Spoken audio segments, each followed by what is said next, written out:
अस्सलाम वालेकुम, आप देख रहे हैं नया पाकिस्तान और मैं हूं ज़रियाब राजपूत। नाज़रीन, क्या सिर्फ एक मंदिर की जगह खाली करवाने के लिए 1300 बंगाली मुसलमानों को उनके घरों से बेदखल किया जा सकता है?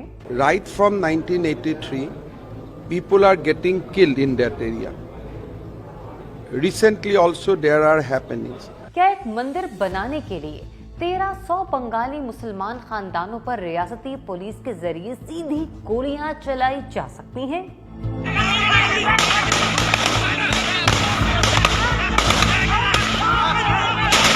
तो जरा जवाब ढूंढते हैं कि हिंदुस्तानी रियासत आसाम में बंगाली मुसलमानों की खामोश नस्लकुशी का सिलसिला जारी है और उम्मत मुस्लिमा से ये सवाल कि कश्मीर फलस्तीन के मुसलमानों के साथ साथ अब आसाम में बसने वाले बंगाली मुसलमानों के लिए भी आवाज उठाने की जरूरत है, इससे पहले कि इंतहा पसंद हिंदुस्तानी हुकूमत उनका मुकम्मल सफाया कर दे।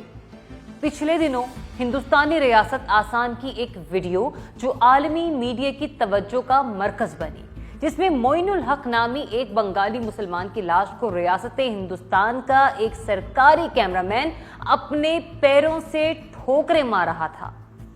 हिंदुस्तानी पुलिस का वो कैमरामैन ये ठोकरे एक लाश को नहीं मार रहा था, बल्कि वो ये ठोकरे पूरी मुस्लिम उम्मा को मार रहा था।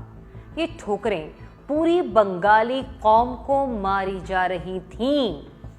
ये वाकया उस वक्त हुआ जब आसाम की चीफ मिनिस्टर हिमंता बसवा शर्मा ने नरेंद्र मोदी को खुश करने के लिए आसाम के इलाके धूलपुर में बंगाली मुसलमान खानदानों से 49,000 कनाल से जायद जमीन खाली करवाने का फैसला किया।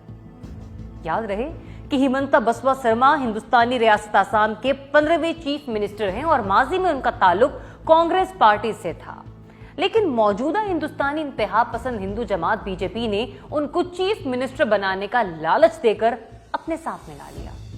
हिमंता बसवा शर्मा चीफ मिनिस्टर तो बन गए, लेकिन उनके जहन में हर वक्त एक ही बात समाई रहती है कि न्यू दिल्ली में बैठे राष्ट्रीय स्वयंसेवक संघ के ओहदेदारों को ज्यादा से ज्यादा खुश कैसे किया जाए। How can 27,000 acres of land can be encroached by 2,000 or 3,000 family?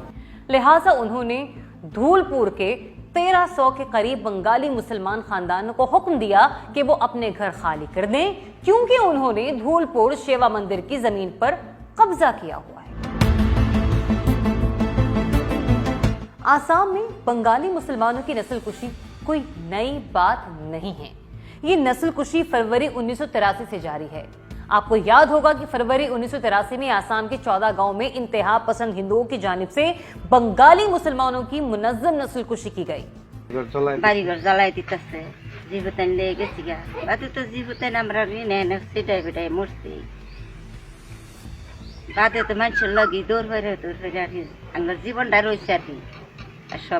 Indian express के हेमेंद्र नारायण और आसाम ट्रिब्यून के वेद भरता लेकर इस कत्लेआम के चश्मदीद गवाह थे, जिनमें से हेमेंद्र नारायण को जहर देकर मार डाला गया और उनकी मौत को मीडिया पर दिल का दौरा बताया गया।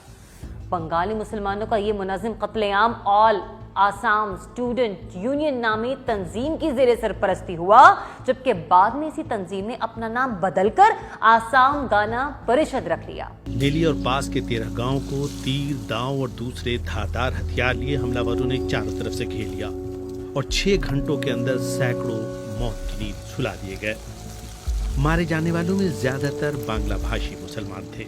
1983 के बंगाली मुस्लिम नस्लकुशी के अहम सरगना सर्बानंदा सोनोवाल ने बाद में हिंदुस्तान की हुक्मरान जमात बीजेपी ज्वाइन कर ली और बीजेपी ने उनको बंगाली मुसलमानों की नस्लकुशी के इनाम के तौर पर बंदरगाहों, जहाजरानी और आबी गुजरगाहों का वजीर बना डाला। मेरे सामने है वो कब्रिस्तान जिसमें उस दिन हुए कत्लेआम के बाद दर्जनों लोगों को दफना दिया गया। शायद बहुत सारे लोगों को एक बड़े गड्ढे में एक साथ बिना किसी कफन और शायद नमाज जनाजा के भी। नेली और उसके आसपास के गांव में ऐसे ढेरों कब्रिस्तान हैं। बंगाली मुसलमानों के कत्लेआम पर दुनिया को दिखाने के लिए एक तिवारी कमीशन रिपोर्ट भी बनी, जिसमें जिम्मेदारों का तयन किया गया था, लेकिन आज तक ये रिपोर्ट मंजरेआम पर नहीं आ सकी, जिसकी वजह शायद ये है कि बंगाली मुसलमानों की नस्लकुशी की मरकजी किरदार आसाम गाना परिषद آج آسام میں حکمران جماعت بی جے پی کے ساتھ اتحاد میں شامل ہے۔ اس وقت خطے کے دیگر ممالک خصوصاً مغربی پاکستان اور بنگلہ دیش کو چاہیے کہ مل کر ہندوستانی حکومت پر دباؤ ڈالیں تاکہ آسام میں ہندو انتہا پسندوں کے ہاتھوں مزید بنگالی مسلم نسل کشی کو روکا جا سکے۔